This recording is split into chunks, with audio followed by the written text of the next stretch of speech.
बिस्मिल्लाहिर्रहमानिर्रहीम।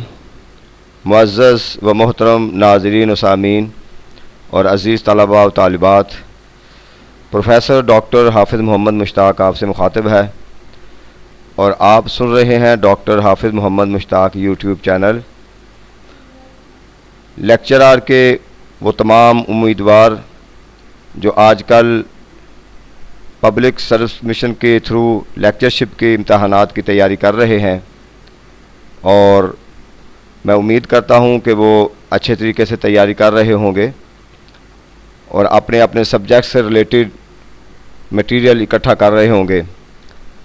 आज मेरे पास कुछ इन्फॉर्मेशन आई तो मैंने चाहा कि आपके साथ शेयर की जाए कि आप में से हर कोई ये जानना चाहेगा कि पीपीएससी के अंदर जो मेरिट बनता है उसका क्या तरीक़ाकार होता है, किस डिग्री के कितने नंबर होते हैं और टेस्ट के कितने मार्क्स होते हैं, इंटरव्यू के कितने मार्क्स होते हैं, और मजमूई तौर पर ये जो मेरिट बनता है, सिलेक्शन होती है, उसका तरीक़ाकार क्या होता है। तो ये इंतहाई अहम लेक्चर है, आप इसको एंड तक सुनेंगे और ताकि आपको अंदाज़ा हो जाए कि आपके पास जो डिग्रियां हैं और उसके अंदर जो आपकी डिवीज़न है, उन डिवीज़न की बुनियाद पर आपको कुछ अंदाज़ा हो जाएगा कि आपके नंबर कितने बन सकते हैं। तो सबसे पहले ये देखें कि जब आप अप्लाई करते हैं तो इसके लिए मास्टर डिग्री का होना ज़रूरी है, और इससे पहले मैं आपको एक लेक्चर में बता चुका हूँ कि कुछ डिग्रियाँ ऐसी हैं कि जो मसावी डिग्री या मजमून का दर्जा रखती हैं, और उस पर मैंने आपको बताया कि किस किस के पास जो डिग्री होगी वो किस मजमून के लिए अप्लाई कर सकता है। बहरहाल एमए, एमएससी या मास्टर डिग्री आपके पास हो और कम से कम सेकंड डिवीज़न हो, थर्ड डिवीज़न के लिए इसमें कोई गुंजाइश नहीं है, तो वो शख्स जो है, वो उम्मीदवार जो है वो इसमें अप्लाई कर सकता है।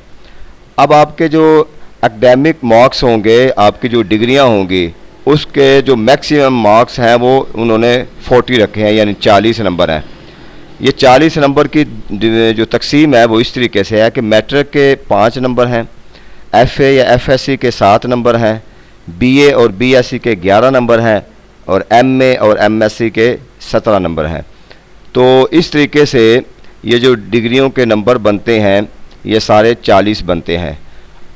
अब आजकल चूँकि बीएस ऑनर भी हो रहा है, तो जिसके पास बीए या बीएससी ऑनर्स की डिग्री होगी तो उसको बैचलर और मास्टर के मार्क्स इकट्ठे यानी 28 नंबर मिलेंगे।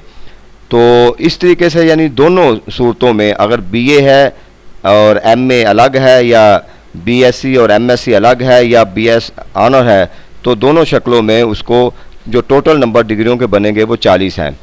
अब ये 40 नंबर मैक्सिमम है, तो आपकी परसेंटेज की बुनियाद पर आपको ये नंबर दिए जाएंगे। तो जितनी परसेंटेज आपकी अच्छी होगी उसके मुताबिक नंबर दिए जाएंगे, और ये आम तौर पर 30 से 36 नंबर के दरमियान बनते हैं। ये बाज़ेन में रखना, इसमें बहुत ज़्यादा फ़र्क नहीं होता। ज़ाहिर है सेकंड डिवीज़न में आपने अप्लाई करना है तो फर्स्ट डिवीज़न वाले भी होंगे, तो उसके अंदर भी इतना ज़्यादा मार्क्स का फ़र्क नहीं पड़ेगा। तो आप ये ज़हन में रखें कि आपकी डिग्रियों के एमए लेवल तक जो डिग्रियां हैं उसके अंदर जो मार्क्स बनेंगे आपकी डिग्रियों के वो 30 से 36 तक बनेंगे। किसी के 32 बन जाएंगे, 34 बन जाएंगे, 35 बन जाएंगे, या 36 बन जाएंगे, या बहुत हाई लेवल के होंगे तो 1-2 नंबर और भी इजाफा हो सकता है। ये तो है आपकी डिग्रियों की मार्किंग जो है, उसके मार्क्स जो आपको मिलने हैं उसका मेरिट। उसके बाद ये टेस्ट होता है। टेस्ट आपसे एमसीक्यू टाइप लिया जाता है और ये 100 नंबर का होता है। 100 नंबर का टेस्ट जब आप देते हैं तो आपके जहन में ये होगा जी मेरे 80 नंबर आ जाएंगे, मेरे 70 नंबर आ जाएंगे।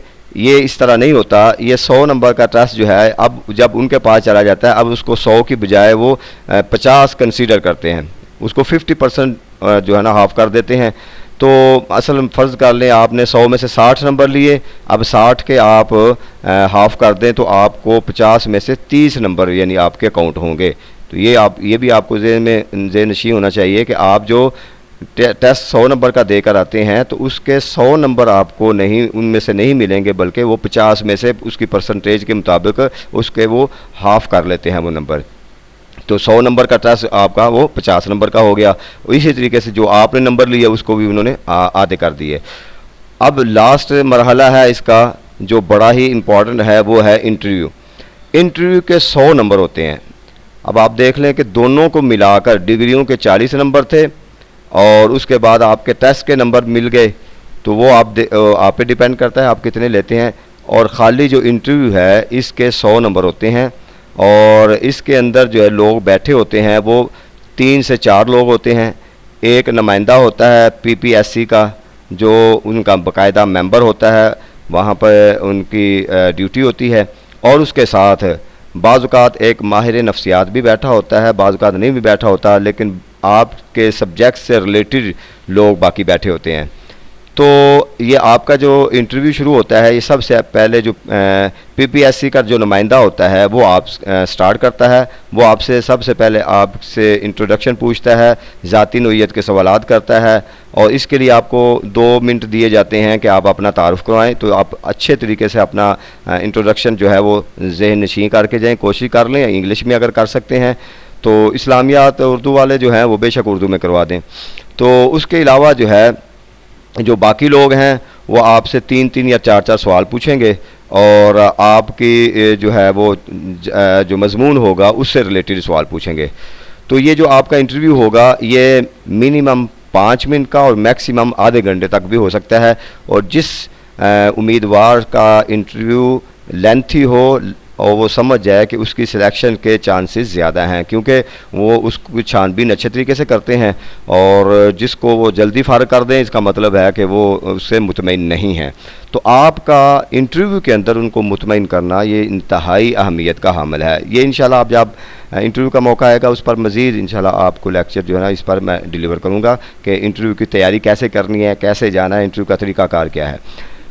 इसके अलावा एक और है, इसके अंदर 10 नंबर हैं, उसको क्लेम नंबर कहते हैं। ये 10 नंबर उस उम्मीदवार को मिलेंगे जिनका वालिद या वालदा कोई हाज़िर सर्वस में फ़ौत हो गया और उन्होंने फिर उससे कोई फ़ायदा नहीं उठाया, यानी कि मतलब यह है कि किसी को अपने भाई को या उनका बेटा जो था वो किसी जॉब पे उनकी जगह पे नहीं अपॉइंट हुआ, तो वो फिर अभी वो 10 नंबर क्लेम कर सकते हैं और वो तमाम बहन भाइयों में एक ही क्लेम कर सकता है। अगर एक को मिल गए हैं तो फिर दूसरे को नहीं मिलेंगे। तो जिसका वालिद या वालदा हाज़िर सर्वस उनकी डेथ हो जाती है तो उससे वो बेनिफिट उसको मिलता है कि वो उम्मीदवार जो है वो 10 नंबर क्लेम कर सकता है, तो ये एक्स्ट्रा उसको 10 नंबर मिल जाएंगे। तो 10 नंबर बहुत नंबर होते हैं। अब आप देखें, ये आपको ये फार्मूला मैंने बता दिया। 40 नंबर जो हैं वो आपके एकेडमिक मार्क्स हैं, टेस्ट मार्क्स हैं 50 नंबर, इंटरव्यू के हैं 100 नंबर और क्लेम्ड मार्क्स जो हैं वो 10 नंबर हैं। तो ये टोटल नंबर बनते हैं, कुल नंबर हैं 200 नंबर। अब आप देख लें कि 200 नंबर में से आपने कितने नंबर लेने हैं सिलेक्शन के लिए। अच्छा, अब आप एक और चीज़ है कि जी आपने एमफिल किया है, पीआईडी किया है। यहाँ पे बच्चे बड़े कहते हैं जी मैंने तो पीआईडी कर ली थी लेकिन मेरी सिलेक्शन नहीं हुई, मैंने एमफिल किया था। ये एमफिल बेसिक इसकी क्वालिफ़िकेशन नहीं है, ये एक्स्ट्रा है। तो इसलिए एमफिल के उन्होंने 2 नंबर रखे हैं, पीआईडी के 3 रखे हैं। नंबरों के हवाले से इसमें आपको बहुत ज़्यादा फ़ायदा नहीं होगा। हाँ, इसमें ज़रूर हो सकता है कि आपके पास नॉलेज है और इंटरव्यू लेने वाले भी समझेंगे कि एमफिल है, पीएचडी है, तो लिहाजा उसको वो थोड़ा सा ज़्यादा उसके लिए पॉजिटिव पॉइंट हो सकता है। लेकिन उसके मार्क्स जो हैं एमफिल के सिर्फ 2 नंबर हैं और पीएचडी के 3 मार्क्स हैं जो आपके इसमें शामिल होंगे। और ये भी इसमें होता है कि किस पोस्ट के लिए होंगे और किस में नहीं, ये इंस्ट्रक्शन में लिखा होता है। तो ये है इसकी डिटेल कि आप जब अप्लाई करते हैं, टेस्ट देते हैं, डिग्रियां जमा करवाते हैं, उसके बाद जब आपका मेरिट बनता है तो कम से कम आपको अंदाज़ा होना चाहिए, पता होना चाहिए कि मेरिट बनता कैसे है, नंबर कैसे मिलते हैं, किस डिग्री के कितने नंबर होते हैं। आप अंदाज़ा कर लें कि इसके अंदर जो है मेन जो है वो आपके नंबर हैं बीए और बीएससी के। जिस बच्चे के पास कैंडिडेट के पास बीए बीएससी या एमए एमएससी की फर्स्ट डिवीज़न है तो उसके चांसेस ज़्यादा हैं। मैट्रिक के सिर्फ 5 है, एफए के 7 हैं। ये सारी डिटेल मैंने आपको प्रोवाइड कर दी है। तो मैं उम्मीद करता हूँ कि आप इसको देखेंगे भी, सुनेंगे भी और शेयर भी करेंगे तमाम दोस्त अहबाब की तरफ, ताकि आपको क्लियर हो कि आपकी डिग्रियों की बुनियाद पर आपके कितने मार्क्स बनते हैं और पेपर में आपके पेपर किया है उसमें टेस्ट और फिर आगे इंटरव्यू की बुनियाद पर। तो अल्लाह ताला आपको इसमें कामयाबी दे। आपको ये मैं ज़रूर कहूँगा कि इसको आगे शेयर करें और चैनल को सब्सक्राइब भी करें जिन्होंने अभी तक नहीं किया, और दूसरे दोस्त अहबाब की तरफ जो है ना इसको शेयर करें ताकि वो मैक्सिमम इससे इस्तेफ़ादा कर सकें। अल्लाह ताला हमारा हामी व नासिर हो। शुक्रिया।